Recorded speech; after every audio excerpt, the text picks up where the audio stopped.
Bonjour à tous, merci d'être présents aujourd'hui et de nous accompagner le temps d'une journée sur la voie vers une Wallonie sans pesticides. Je suis Camille Le Paulin, chargée de mission vers une Wallonie sans pesticides avec mes collègues Catherine Voisens et Mathilde Bayon. Avant de vous présenter la campagne vers une Wallonie sans pesticides, un petit mot sur la journée. Donc on a la chance d'accueillir des intervenants de qualité aujourd'hui. Tout au long de la matinée, on accueillera Bruno Schiffers qui abordera les risques des pesticides sur l'environnement, professeur honoraire à l'Université de Liège. Ensuite, on a la grande chance d'accueillir également Philippe Barret, ingénieur agronome et professeur à l'UC Louvain, qui nous parlera des systèmes agricoles sans pesticides, actualité et projections en Wallonie. Ensuite, Céline Bertrand abordera, membre de la cellule environnement de la Société scientifique de médecine générale, qui abordera les risques des pesticides sur la santé. Alors, un lunch bio nous attend à midi. Comme Julie l'a dit, 80% certifié Nature et Progrès. Et ensuite, pendant l'après-midi, on aura trois ateliers qui s'enchaîneront et qui aborderont des thématiques spécifiques qui ont été relevées lors des rencontres en ferme ces 8 dernières années. Et là, ce sera vraiment ce sera la place aux hommes de terrain, donc les conseillers techniques et les producteurs. Donc ça va être des échanges dynamiques et j'espère enrichissants. Et ensuite, nous clôturerons en présence du ministre Yves Copiters et nous aurons un drink à 16h, 16h15. Alors pourquoi le projet vers une Wallonie sans pesticides ? Je ne sais pas si je dois vous le rappeler, mais selon Eurostat, la Belgique est un des pays européens avec les plus hautes ventes de pesticides par hectare de SAU, avec en moyenne 4,9 kg d'ingrédients actifs vendus par hectare de SAU en 2017.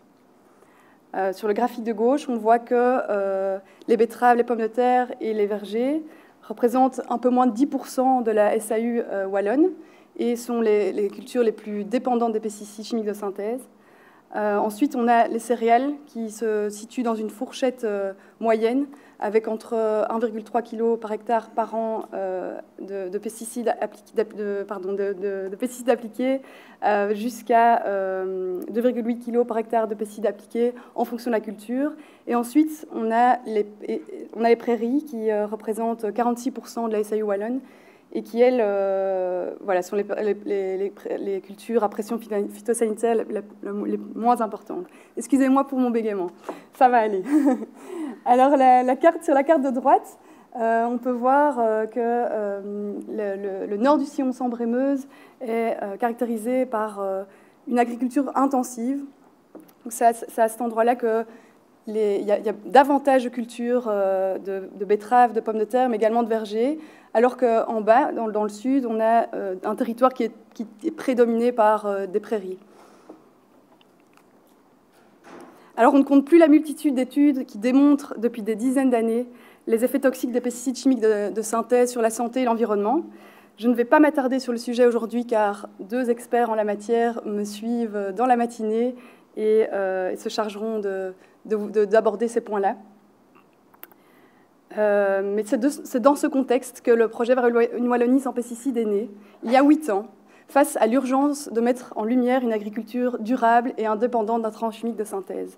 L'agriculture bio, qui est la seule agriculture qui garantit l'absence d'intrants chimiques de synthèse dans nos assiettes, mais également dans nos champs. Alors les objectifs du projet sont multiples. Donc déjà, réunir les acteurs, tous les acteurs du monde agricole. On prend les consommateurs avec. Donc les producteurs qui, lors des rencontres en ferme, peuvent se rassembler, échanger autour de pratiques techniques. Les consommateurs que nous encourageons à consommer des produits bio, mais également les consommateurs que nous sensibilisons à l'importance de repositionner la bio au sein de la multitude de modes agricoles aujourd'hui et le flou qui existe à ce niveau-là. Les experts, on invite des experts également à nos rencontres qui viennent partager leur travail, mais qui viennent également se nourrir des échanges pour développer leur recherche et leur travail en amont. Et un des grands objectifs donc, est de mettre en avant les alternatives aux pesticides chimiques de synthèse, les actualités à ce niveau, mais également les freins à leur mise en place. J'en ai déjà parlé, mais encourager la demande en produits bio et jouer le jeu de la transparence dans un contexte de multiplication des labels et des modes de production alimentaire. Et finalement, œuvrer pour l'élargissement des territoires sans pesticides. Pardon. Alors, le projet a débuté en 2017 avec la mise en lumière des alternatives aux pesticides en prairie. Donc, on a commencé facile, entre guillemets. Ensuite, en 2018 et 2019, on s'est attaqué aux céréales. En 2021, un des gros morceaux, c'était les alternatives aux pesticides en pommes de terre et légumes plein champ. Et enfin, cette dernière année écoulée, on s'est attaqué aux alternatives aux pesticides en arboriculture. Alors, la campagne Vers une Wallonie sans pesticides, en quelques chiffres, donc c'est 8 ans de rencontres en ferme organisées entre 2017 et 2025, plus de 850 participants rassemblés, dont presque 300 agriculteurs et étudiants en agronomie, près de 250 experts et plus de 300 consommateurs. C'est également 50 producteurs wallons accueillants. J'en profite pour les remercier aujourd'hui chaleureusement pour leur implication dans le succès de notre campagne. Et 15 partenariats avec des centres pilotes, structures d'accompagnement wallon, centres de recherche et conseillers indépendants. Merci également à eux pour le partage de leurs connaissances. Alors, la campagne Vers une Wallonie sans pesticides, c'est aussi des collaborations avec plusieurs écoles et centres de formation. Donc, les étudiants sont les agriculteurs de demain. Des sondages, des matinées de restitution et des supports techniques pour les producteurs, mais également des supports vulgarisés pour les consommateurs. Alors, ce qu'on peut retenir, entre autres, de ces 8 années de campagne, c'est que la conversion bio nécessite un changement complet de paradigme et une réflexion poussée autour des pratiques à mettre en œuvre pour y arriver. Donc, la clé du succès pour toute culture, c'est la combinaison d'un maximum de méthodes préventives en amont, donc réfléchir vraiment en amont de la culture. En fait, les méthodes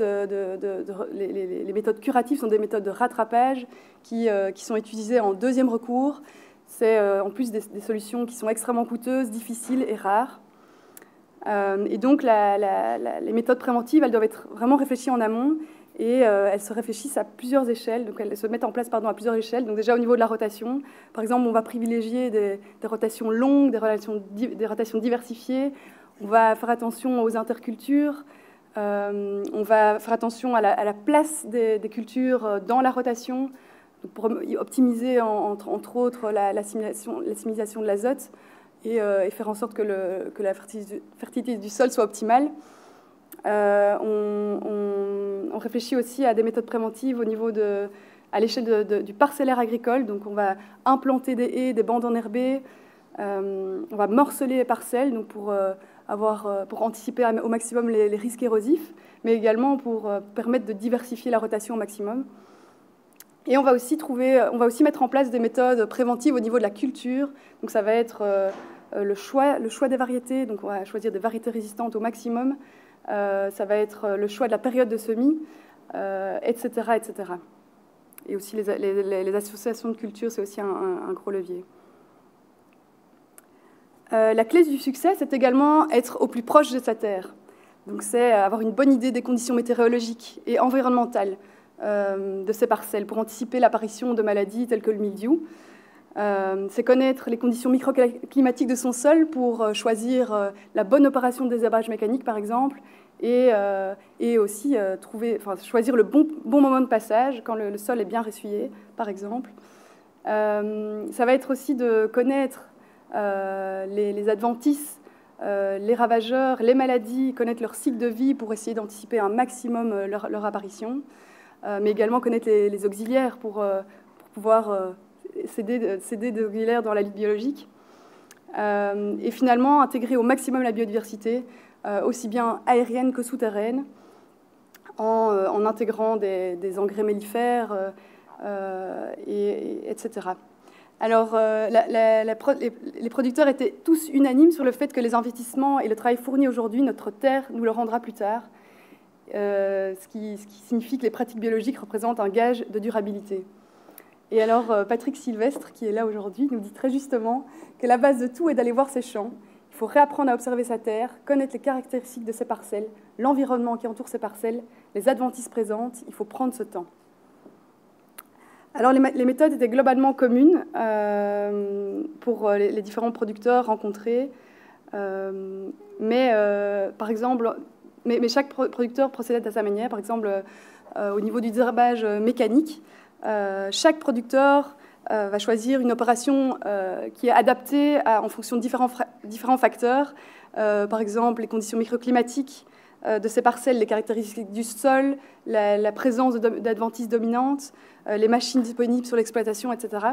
Donc il faut vraiment une flexibilité chaque année, en fait, car les itinéraires techniques peuvent changer d'année en année en fonction de la météo également.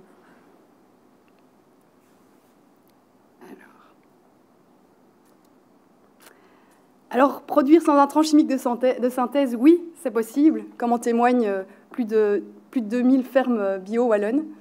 Maintenant, évidemment, on a relevé des freins, et on ne serait pas là aujourd'hui s'il n'en existait pas. Donc on a pu relever des freins aussi bien au niveau technique qu'au niveau commercial. Alors au niveau technique, on a l'accès au fumier, et principalement dans des fermes qui n'ont pas d'élevage. On a le manque de variétés résistantes attractives, aussi bien pour le consommateur, mais pour l'industrie. La faible accessibilité des semences bio. Donc on a de moins en moins de semences bio qui sont produites en Belgique. Et quand elles sont produites en Belgique, elles sont vendues à des prix pas du tout compétitifs.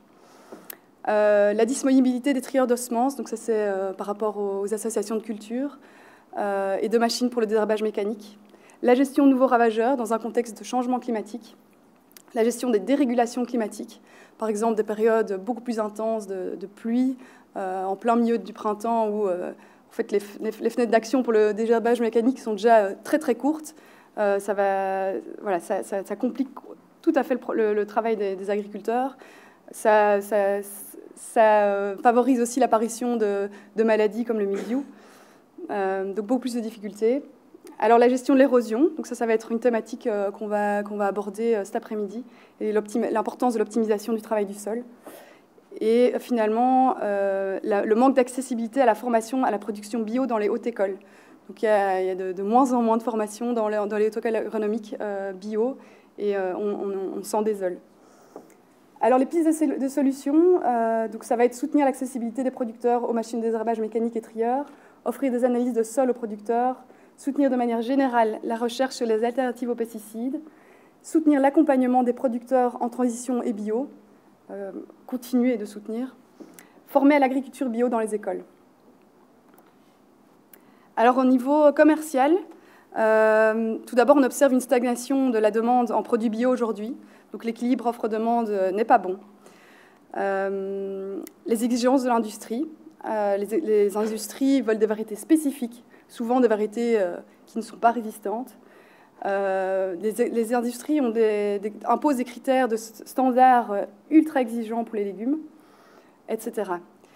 J'en ai déjà parlé, mais il y a une trop faible accessibilité des plants et semences bio également. On en parlera lors d'un atelier cet après-midi. Le besoin de développement de nouvelles filières, dont des cultures innovantes pour permettre d'allonger la rotation et de renforcer ce levier. Et finalement, le flou chez le consommateur dû à la multiplication des labels et des modes de production. Alors, la solution, c'est de sensibiliser les consommateurs à l'origine de leur nourriture, donc recadrer, repositionner la bio, faciliter l'accessibilité financière et commerciale des produits bio et locaux. Il faut plus de produits bio et belges dans les attelages, et ils doivent être attractifs pour le consommateur.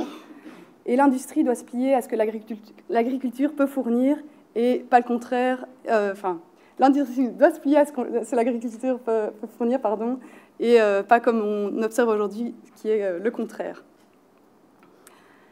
Alors, ce qu'on peut affirmer après 8 ans de campagne, c'est qu'on est convaincu de la force des témoignages d'expériences concrètes et de démonstrations sur le terrain.